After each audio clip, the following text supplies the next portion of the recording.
നമുക്ക് വേദയുടെ വിക്രത്തിന്റെ നാളത്തെ നല്ലൊരു കഥ കേട്ടാലോ? അതിനു മുമ്പായി ആദ്യമായി കാണുന്നവരുണ്ടെങ്കിൽ ചാനൽ ഇഷ്ടപ്പെട്ട ഒന്ന് സബ്സ്ക്രൈബ് ചെയ്യാൻ മറക്കരുത്. വീഡിയോ ഇഷ്ടപ്പെടുവാണെങ്കിൽ ലൈക്ക് ചെയ്യാനും നിങ്ങളുടെ വിലയേറിയ അഭിപ്രായങ്ങളൊക്കെ രേഖപ്പെടുത്താനും മറക്കരുത് കേട്ടോ. അങ്ങനെ നാളത്തെ കഥയിൽ ഇടിവെട്ടേറ്റ അവസ്ഥയിൽ ശ്രീനിവാസൻ നിൽക്കുകയാണ്. ഇത്രയ്ക്ക് പ്രതീക്ഷിച്ചില്ല. വേദ തനിക്കെതിരെ വീണ്ടും ഒരു കേസ് ഏറ്റെടുത്തിരിക്കുന്നു, ഫയൽ ചെയ്തിരിക്കുന്നു. ശ്രീനിവാസന് എന്ത് ചെയ്യാൻ പറ്റും? ശ്രീനിവാസൻ ആകെ പാടെ വിട്ടുപോയി. അപ്പോഴേക്ക് സുധ പറഞ്ഞു, ഇനിയിപ്പോൾ എന്ത് ചെയ്യും ശ്രീനേട്ടാ? അതവൾ കളിക്കുകയാണ്.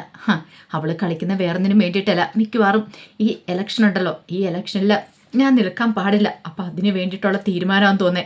ഇലക്ഷന് മുമ്പ് എനിക്ക് അയോഗ്യത കൽപ്പിക്കണം. അത് കേട്ടപ്പോൾ സുധ പറഞ്ഞു, അപ്പോൾ ശ്രീനേട്ടനെയും മത്സരിക്കാൻ പറ്റില്ലേ? മത്സരിക്കാൻ പറ്റും, ഞാൻ മത്സരിക്കും. അങ്ങനെ പെട്ടെന്നൊന്നും ആരുടെ മുന്നിൽ ഈ ശ്രീനിവാസൻ തോറ്റു കൊടുക്കില്ല. ആ വേദ എന്ന് പറയുന്ന പെണ്ണിന് മുന്നിൽ തോറ്റു കൊടുത്താൽ പിന്നെ ശ്രീനിവാസനില്ല. സുധേ, നിനക്കറിയാൻ പാടില്ലേ? അല്ലാതെ ഇപ്പം എന്ത് ചെയ്യാൻ പോവാ? അത് കളിക്കുന്ന ഞാനല്ലേ. എങ്ങനെ കളിക്കണം, ഏത് വണ്ണം കളിക്കണം എന്ന് എനിക്ക് നന്നായിട്ടറിയാം. എൻ്റെ അടുത്ത് അവൾ ഇന്നലെ മുളച്ച താര. പക്ഷെ ഞാൻ അങ്ങനെയല്ല, ഞാൻ കാണിച്ചു കൊടുക്കുന്നുണ്ട് അവളെ എന്താ എങ്ങനെയാന്നൊക്കെ. ഇതെല്ലാം കേട്ട് കഴിഞ്ഞപ്പോൾ സുധ പറഞ്ഞു, അവൾ അല്ലേലും ഒരു തൻ്റെയുടെ തന്നെയാണ്. ആദ്യമേ തന്നെ എനിക്ക് മനസ്സിലായിട്ടുണ്ടായിരുന്നു. ഇനിയിപ്പം വിക്രത്തിന് ഇതിനകത്ത് എന്തെങ്കിലും പങ്ക് കാണോ? അതൊന്നുമില്ല. മിക്കവാറും വിക്രത്തിന് ഞാൻ എൻ്റെ കൂടെ കൂട്ടിയത് അവൾക്ക് ഇഷ്ടപ്പെട്ട് കാണത്തില്ല. അപ്പം അതിനുള്ള വൈരാഗ്യമായിട്ട് അവൾ ചെയ്യുന്നതെന്ന് തോന്നേ. അല്ല, വിക്രത്തിന് ഈ കാര്യങ്ങളൊക്കെ വിളിച്ചു പറയണ്ടേ? ഇന്ന് അവന് മലയ്ക്ക് പോവല്ലേ, മലയ്ക്ക് പോയിട്ട് വരട്ടെ. അതിനുശേഷം എന്ത് വേണമെന്ന് തീരുമാനിക്കാം. അതിനുശേഷം ചില കാര്യങ്ങളൊക്കെ എനിക്ക് ചെയ്യേണ്ടതായിട്ടുണ്ട്. അവൾക്കൊന്നും ഞാൻ വാണിംഗ് കൊടുത്താ, പക്ഷെ ഇനി അതുണ്ടാവത്തില്ല. വിക്രത്തോടുള്ള സിമ്പതി കൊണ്ടാണ് ഞാൻ അവളെ വെറുതെ വിട്ടത്. പക്ഷെ ഈ ശ്രീനിവാസൻ ആരാന്ന് അവൾ അറിയാൻ പോകുന്നുള്ളൂ എന്നൊക്കെ ഇങ്ങനെ ഭയങ്കര ദേഷ്യത്തോടെ ശ്രീനിവാസന് സുധിയോട് പറഞ്ഞിട്ട് അങ്ങോട്ടേക്ക് എഴുന്നേറ്റ് പോയി. അങ്ങനെ അന്ന് ഉച്ചയൊക്കെ കഴിഞ്ഞപ്പോഴത്തേനും വേദ വീട്ടിലേക്ക് വരുമ്പോൾ അപ്പം അയ്യപ്പൻ വിളക്കിനുള്ള കാര്യങ്ങളൊക്കെ വീട്ടിൽ ചെയ്യുന്നുണ്ടായിരുന്നു. അവിടെ ക്ഷേത്രമൊക്കെ പണിതു, എല്ലാം ഭയങ്കര തിരക്ക്. ആൾക്കാരൊക്കെ വന്നിട്ട് എല്ലാം ചെയ്തുകൊണ്ടിരിക്കുന്നു. അങ്ങനെ വേദ മുറ്റത്തേക്ക് കയറി വരുമ്പോഴത്തേനും അച്ചമ്മ വീഡിയോ പിടിച്ചുകൊണ്ട് നിൽക്കുന്നുണ്ട്. അച്ചമ്മയ്ക്ക് ഓരോ കാര്യങ്ങളും അവിടെ നടക്കുന്ന വീഡിയോ പിടിക്കണം, ഷൂട്ട് ചെയ്യണം. എന്നിട്ടത് അപ്ലോഡ് ചെയ്യാനായിട്ടാണ്, സോഷ്യൽ മീഡിയ അപ്ലോഡ് ചെയ്യാൻ വേണ്ടിയിട്ട് അച്ചമ്മ അതെല്ലാം പിടിച്ചുകൊണ്ടിരിക്കുക. അങ്ങനെ വേദ അങ്ങനെ ആകെപ്പാടെ തകർന്ന മനസ്സോട് കൂടിയിട്ടാണ് കയറി വരുന്നത്. അങ്ങനെ വന്നു കഴിഞ്ഞപ്പോഴത്തേനും അച്ഛൻ വെച്ചു, എന്താ മോളെ ഒരു ഉത്സാഹമൊന്നും ഇല്ലാത്ത? ഇതെന്ത് പറ്റി? നീ നേരത്തെ വരാമെന്ന് പറഞ്ഞിട്ട് കുറച്ച് താമസിച്ചല്ലോ എന്ന് പറയണം. അത് പിന്നെ അച്ഛമ്മേ, എനിക്ക് കുറച്ച് തിരക്കുണ്ടായിരുന്നു പറയണം. എന്താ മോളെ, നിന്റെ മുഖമൊക്കെ ആകെപ്പാടെ വാടിയിരിക്കുന്നുണ്ടല്ലോ. സാധാരണ അച്ഛമ്മയെ കണ്ടു കഴിഞ്ഞപ്പോഴത്തേനും അച്ഛമ്മയെന്നൊക്കെ പറഞ്ഞ് പോയി കെട്ടിപ്പിടിക്കും, ഉമ്മ വെക്കുന്നു, പിന്നെ ഓരോരോ കുസൃതികൾ പറയുന്നു. പക്ഷെ അതൊന്നുമില്ല, ആ വേദയെ അല്ല, ടോട്ടലി ഒരു ചേഞ്ചാണ് വേദയ്ക്ക്. അപ്പം അച്ഛമ്മയ്ക്ക് അതും കൂടെ വിശ്വസിക്കാൻ പറ്റുന്നുണ്ടായിരുന്നില്ല. എന്തോ കാര്യമായിട്ട് സംഭവിച്ചിട്ടുണ്ട്. അങ്ങനെ വേദം ഒന്നുമില്ല എന്നങ്ങോട്ട് പറഞ്ഞിട്ട് കയറിപ്പോയപ്പോൾ അച്ഛമ്മയ്ക്ക് അത്ര അങ്ങോട്ട് വിശ്വാസം വന്നില്ല. അച്ഛമ്മ വിക്രോടെ നിൽക്കുന്നുണ്ടായിരുന്നു. വിക്രത്തോട് എന്നിട്ട് ചോദിച്ചു, എടാ സത്യം പറയടാ, നീ അവളും തമ്മിൽ എന്തെങ്കിലും പ്രശ്നമുണ്ടോ? നീ അവളെ വഴക്ക് പറയാൻ മറ്റോ ചെയ്തോന്നൊക്കെ ചോദിച്ചു. വിക്രം പറഞ്ഞു, ഇല്ല അച്ഛമ്മേ, ഞാൻ അങ്ങനെയും ചെയ്തിട്ടില്ല. മലയ്ക്ക് പോകാൻ മാലിട്ടിരിക്കുമല്ലോ ഞാൻ. ആ സമയത്ത് ഞാൻ എന്തിനാ കള്ളത്തരം പറയണേ? അതിൻ്റെ ആവശ്യമൊന്നും ഇല്ലയെന്ന് പറഞ്ഞു.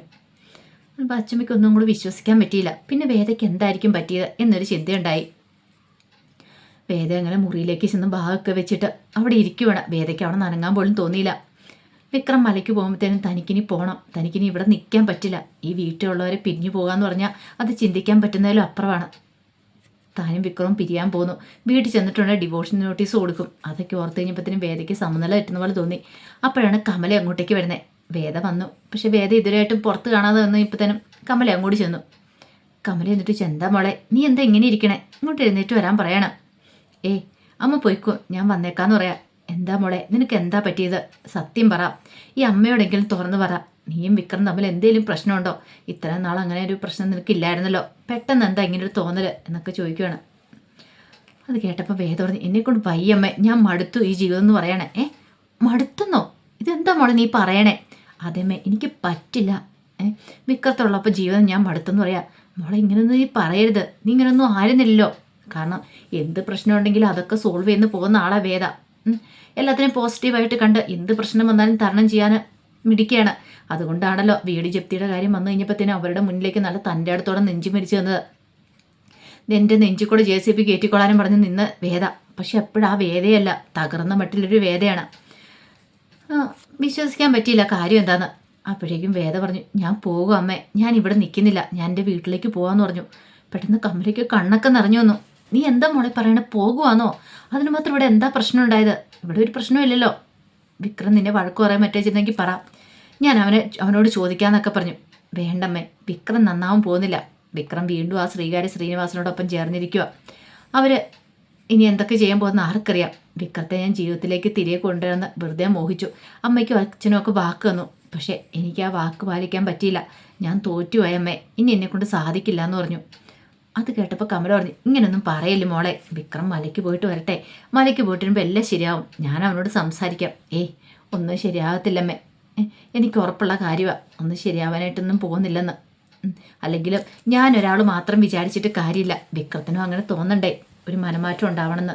വിക്രത്തിന് അങ്ങനെ തോന്നാത്തടത്തോളം കാലം ഇനിയിപ്പം ഞാൻ വിക്രത്തിൻ്റെ പിന്നാലെ ഇങ്ങനെ വിക്രത്തെ നന്നാക്കാൻ നടത്തേണ്ട കാര്യമില്ല.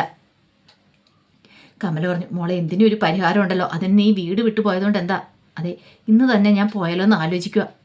ഇന്ന് പോവാനോ? മോളെ ദൈവത്തോർത്ത് ഇങ്ങനെയൊന്നും പറയല്ലേ. ഇവിടെ നല്ലൊരു മംഗളകർമ്മം നടക്കുക. നീ പോവരുതെന്ന് പറയണം. വേദയ്ക്ക് ഭയങ്കര ടെൻഷനായിരുന്നു.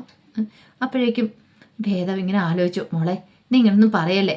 മോള് പോയി ഒരു കാര്യം ചെയ്യുക, ഒന്ന് റെഡിയായിട്ട് വാ, ഒന്ന് ഫ്രഷായിട്ട് കുളിയെല്ലാം കഴിഞ്ഞ് വരുമ്പോഴത്തേനും എന്തെങ്കിലും മനസ്സിലുണ്ടെങ്കിൽ അതൊക്കെ പോയിക്കോളും എന്നൊക്കെ പറഞ്ഞ് ഒന്ന് സമാധാനിപ്പിക്കുകയാണ്.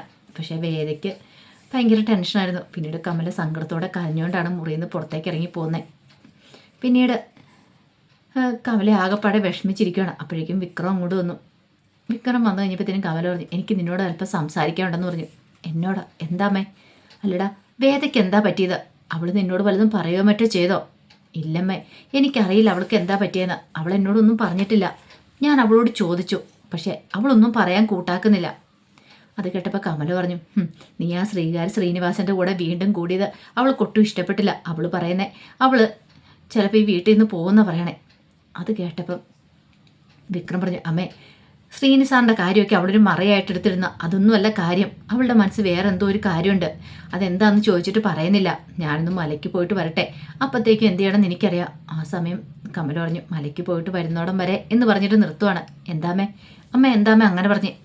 ഒന്നുമില്ല എന്ന് പറയാണ്. അമ്മ വിഷമിക്കൊന്നും വേണ്ട. അവളുടെ പ്രശ്നം എന്താണെന്ന് ഞാൻ കണ്ടുപിടിച്ച് പരിഹരിച്ചോളാം. അല്ലെങ്കിലും അവൾക്ക് അധിക ദിവസമൊന്നും മനസ്സിലൊന്നും ഒളിപ്പിച്ച് വെച്ചുകൊണ്ടിരിക്കാൻ പറ്റില്ല. എന്താണെങ്കിലും എന്നോട് തുറന്നു പറയും. പിന്നെ ശ്രീനിസാറിൻ്റെ കാര്യത്തിലല്ല അവളിപ്പോൾ വിഷമിക്കുന്നത്. അവളുടെ മനസ്സിൽ അലട്ടുന്ന വേറെന്തോ ഒരു പ്രശ്നമുണ്ട്. അത് കുറച്ച് ദിവസം മുമ്പ് എനിക്ക് മനസ്സിലായതാണ്. ശ്രീനിസാറുമായിട്ട് ഞാൻ വീണ്ടും ഇലക്ഷൻ വർക്കിനൊക്കെ പോകാൻ തുടങ്ങുമെന്ന് കഴിഞ്ഞ ദിവസമല്ലേ ഡിക്ലെയർ ചെയ്തിരിക്കുന്നത്. പക്ഷെ അതിനു മുമ്പേ അവളുടെ മനസ്സിൽ എന്തോ ഒരു ബുദ്ധിമുട്ടുണ്ട്. അച്ഛനെ കാണാതായപ്പം മുതൽ അവളെ ഞാൻ ശ്രദ്ധിക്കുന്ന അപ്പം മുതലും എന്തോ ഒരു വിഷമമുണ്ടെന്ന് പറഞ്ഞു. കമല പറഞ്ഞു, ഞാനും ആ സമയം ശ്രദ്ധിച്ചായിരുന്നു. അപ്പം ഞാൻ വിചാരിച്ചുകൊണ്ടിരുന്നേ ചിലപ്പം അവളുടെ മനസ്സിലെ ടെൻഷൻ എന്ന് പറഞ്ഞാൽ അച്ഛനെ കാണാത്തതിൻ്റെ ആയിരിക്കും. പക്ഷേ ഇപ്പോഴും മനസ്സിലായത് അങ്ങനെയൊന്നും അല്ലാന്ന് എന്നൊക്കെ പറയാണ്. അങ്ങനെ അന്ന് വൈകുന്നേരം ആയി കഴിഞ്ഞപ്പോഴത്തേനും അയ്യപ്പൻ വിളക്കിൻ്റെ കാര്യങ്ങളൊക്കെ നടത്തണം. എല്ലാവരും വന്ന് അങ്ങനെ അയ്യപ്പൻ വിളക്കിനുള്ള കാര്യങ്ങളൊക്കെ നടത്തുക. വിക്രം കുളിയെല്ലാം കഴിഞ്ഞു വന്നു. വിക്രത്തിൻ്റെ കൂടെ ശബരിമലയ്ക്ക് പോകാനായിട്ട്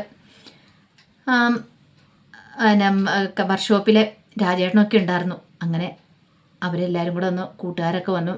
ഈ സമയത്ത് വേദ മുറിയിലായിരുന്നു. വേദം മുറിയിൽ നിന്ന് ഇറങ്ങി വന്നിട്ടുണ്ടായിരുന്നില്ല. വേദയ്ക്ക് വല്ലാത്തൊരു വിഷമമായിരുന്നു. എന്ത് ചെയ്യണമെന്ന് പോലും അറിയത്തില്ല.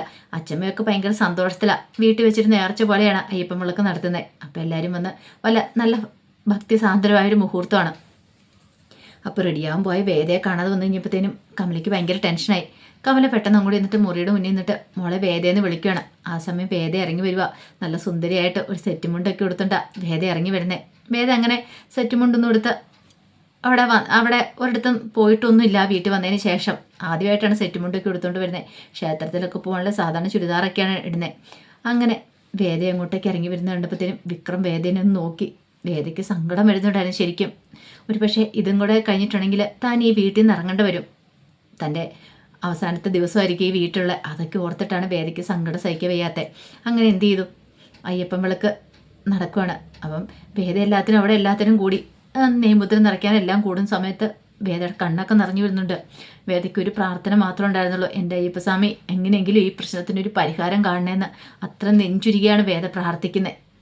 അപ്പോൾ അതിൻ്റെ വിശേഷങ്ങളൊക്കെ നമ്മൾ കാണാൻ പോകുന്നത്. ഇനി അയ്യപ്പസ്വാമി പ്രാർത്ഥന കേൾക്കുമോ ഇല്ലയോ നമുക്ക് കണ്ടറിയാം. ഉറപ്പായിട്ടും കേൾക്കും.